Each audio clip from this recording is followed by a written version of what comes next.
Bien. Bueno, buenos días y gracias por la invitación.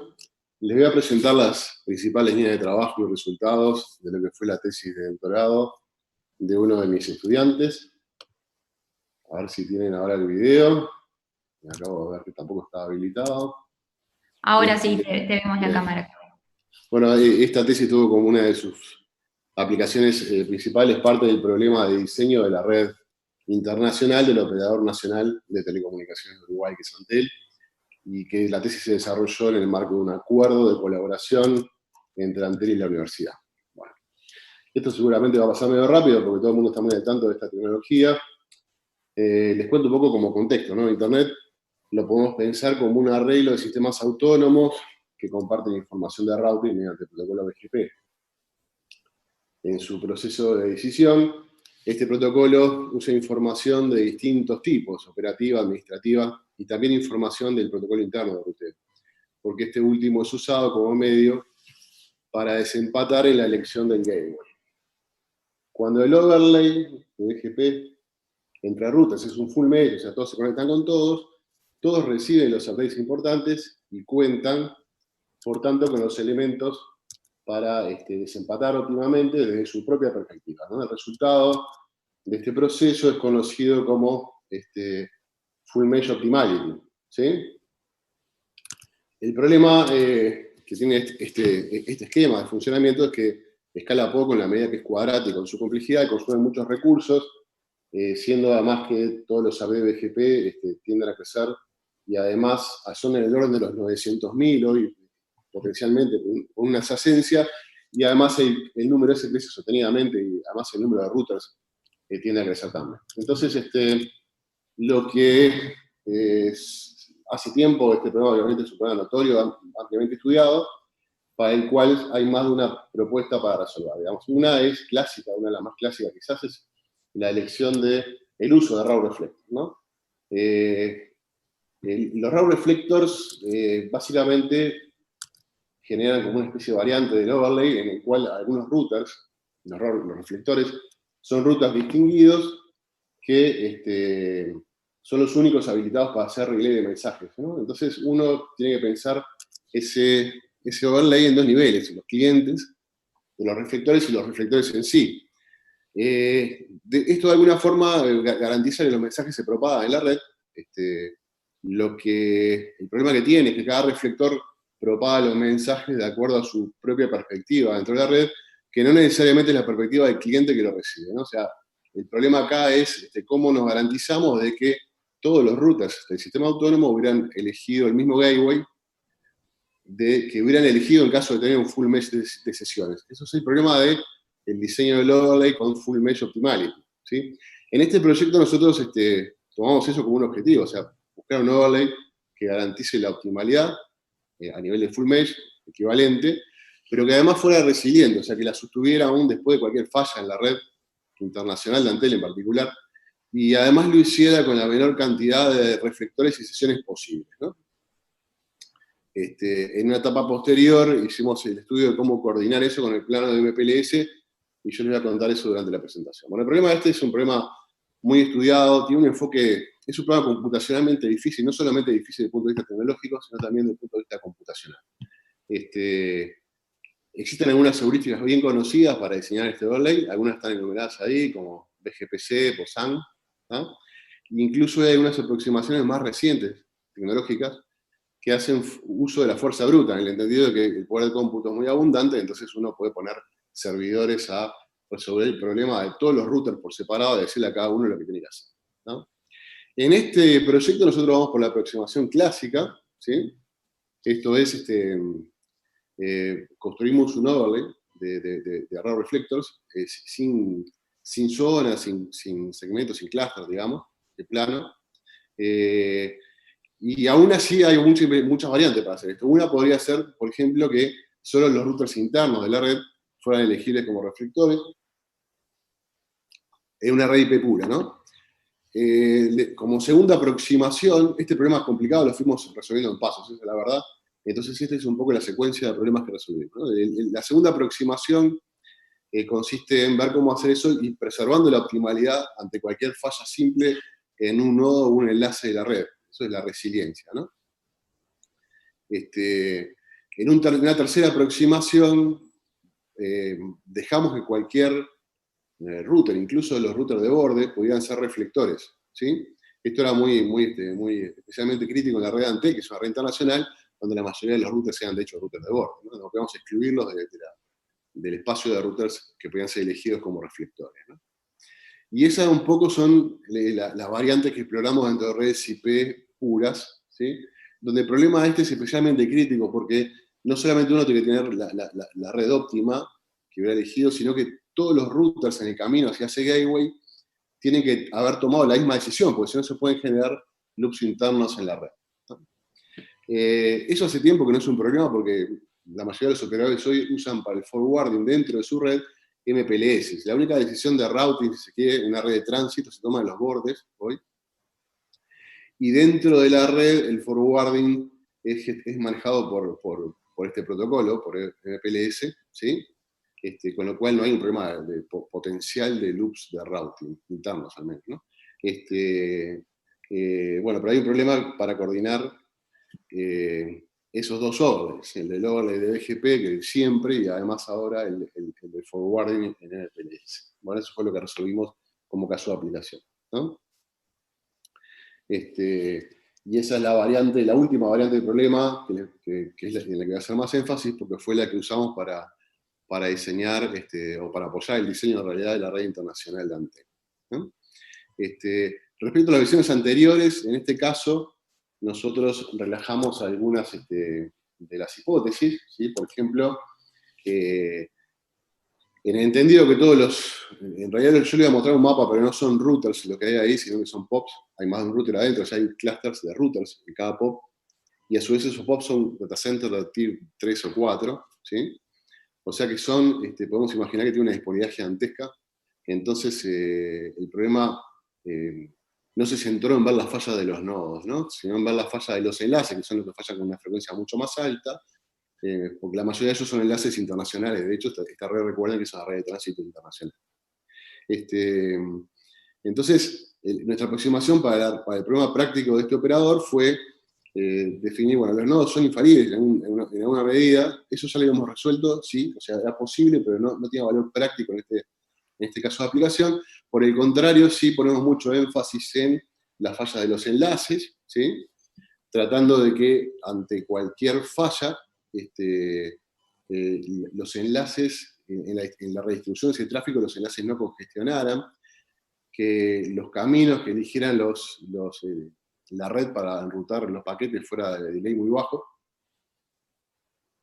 porque ese era otro interés primordial de Antel, mantener un bajo delay en la medida de lo posible entre los puntos para entregar su tráfico. Y además lo que sí aceptamos como fallas, parecidas a las fallas en los nodos, si se quieren, son las pérdidas de adyacencias, porque esas están fuera del control del operador, y además porque muchas veces, aún sin haber pérdidas de adyacencia, los proveedores de contenido, por ejemplo, suelen mover el tráfico de un lugar a otro de la red sin avisarle al proveedor. Entonces, sí contemplamos que la optimalidad del routing se sostenga, aún ante cualquier pérdida de adyacencia completa de un nodo, en principio, y que además el tráfico circule en la red sin congestionar los enlaces ante cualquier falla interna, con el delay controlado. Bueno. Entonces, estos son los objetivos de ingeniería de tráfico, ¿no? Nosotros el problema en realidad lo planteamos como un problema de ingeniería de tráfico, asumimos que vamos a tener para la red MPLS que diseñar un túnel primario y uno secundario, ¿sí?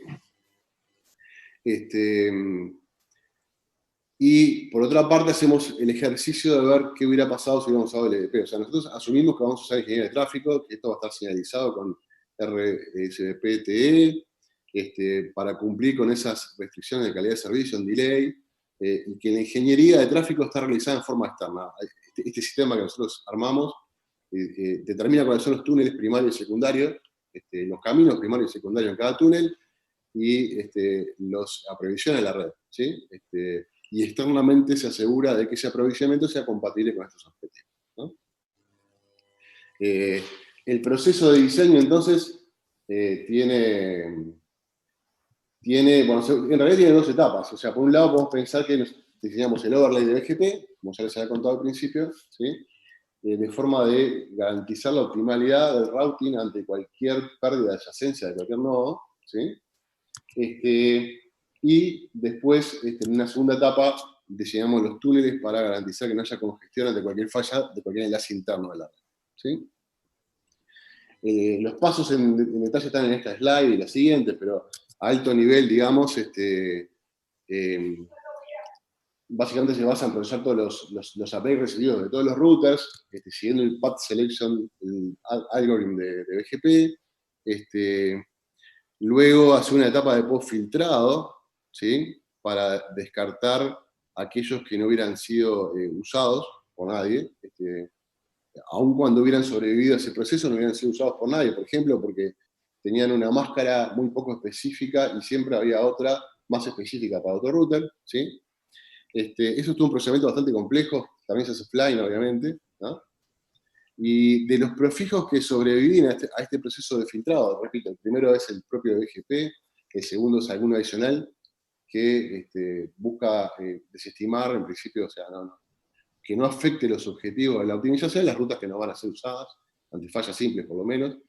Eso reduce la sensibilidad del problema, el tamaño, pero aún así sigue siendo un problema gigantesco. Ahora vamos a ver algunos ejemplos. Entonces, agregamos el concepto de clases a esto, que yo voy a explicar en la slide del ejemplo, que es más claro ahí, para tener un conjunto manejable de familias de prefijo máscara, digamos, sobre las cuales tenemos que diseñar este overlay optimizado, ¿sí?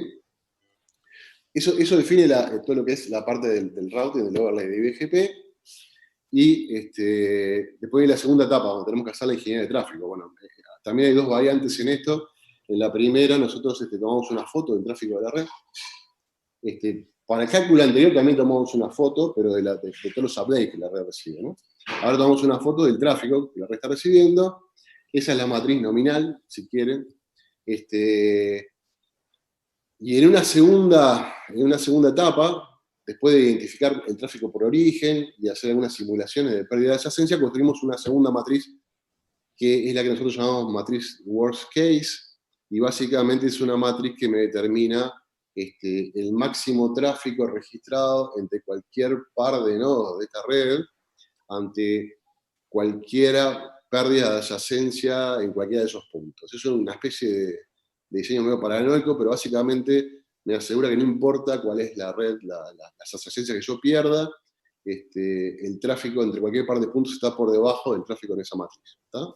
Eso puede parecer exagerado, pero en realidad, por lo que les contaba, los proveedores de contenido y demás, es bueno tenerlo en cuenta, ¿no? Voy a saltar el ejemplo, entonces me quedan 5 minutos. Esto es una maqueta de lo que podría ser una simplificación de esta red. Ahí aparecen algunos peers identificados. Acá hay 4 países: Argentina, Uruguay, Brasil y Estados Unidos. Esta red recibirá algo así del orden de los 9 millones de updates, entre casi 1.200 peers y IPv4, ¿no? El proceso de BGP y el filtrado nuestro lo lleva a 740.000, algo que es bastante mejor, pero aún es muy complicado. Y entonces acá viene la fase de la asignación de clases. ¿Tá? Para nosotros una clase de prefijos son aquellos que son anunciados por los mismos routers de borde. Por ejemplo, la clase 1 son los prefijos que son exclusivamente anunciados por el nodo TS, CA, S2 y MI. ¿Sí? Lo interesante es que estas clases son muchísimas menos. De hecho, son 27 para esta red. Y además, otro hecho interesante es que las primeras concentran casi la totalidad de todas las clases de prefijos, con lo cual me da una visión mucho más simple de la red, además de para el cálculo, para la interpretación. ¿Tá? Este es el resultado de esa red, el overlay BGP óptimo de la red Antel, ¿sí? Ahí se ven en rojo los reflectores, las sesiones están identificadas en amarillo. Lo comparamos con los resultados que habíamos obtenido de otras heurísticas. Acá es más difícil en realidad, porque en las heurísticas uno no hace el detalle de los bordes, y en la mayoría de ellas tampoco se garantiza la resiliencia. De todos modos, se ve que claramente, si hubiéramos en las mismas condiciones, esta metodología es mucho más eficiente en la cantidad de sesiones para garantizar lo mismo, y además garantiza resiliencia, ¿no? En lo que hace al tráfico, rápidamente la matriz de demanda nominal que yo les contaba, o sea, el tráfico de la red actual, sin fallas, es ese, 346 GB, y si uno se pone paranoico y empieza a simular todas las pérdidas de adyacencia, puede trepar a 495, ¿no? Para el primer caso la red ya era factible, en el segundo no, había enlaces que podían llegar a congestionar hasta un 25%, y el modelo de optimización combinatoria que usamos para la ingeniería de tráfico nos permite ver cuáles hay que ampliar de esos enlaces, ¿no? Como conclusión, un 10% de inversión adicional podría llevar a una red en el cual ningún enlace bajo ninguna situación, combinación de pérdida de adyacencia o fallas internas, superaba el 60% de su capacidad. Esto está representado en la tabla. A la izquierda está antes de ampliar los enlaces, y a la derecha negrita se ve qué enlaces hay que ampliar óptimamente para llegar a este nivel de calidad, digamos, de falta de congestión. Se agregaban acá los límites de ley entre países, ¿no? O sea, esto es algo que es cercano al mejor nivel alcanzable entre cada par de puntos, ¿sí? Bueno, Quedan 2 minutos. Como conclusiones, ya está. En este trabajo nosotros mostramos un poco, se pretende ver cómo coordinar óptimamente el diseño de ambos overlays. Puede generar una solución de muy buena calidad.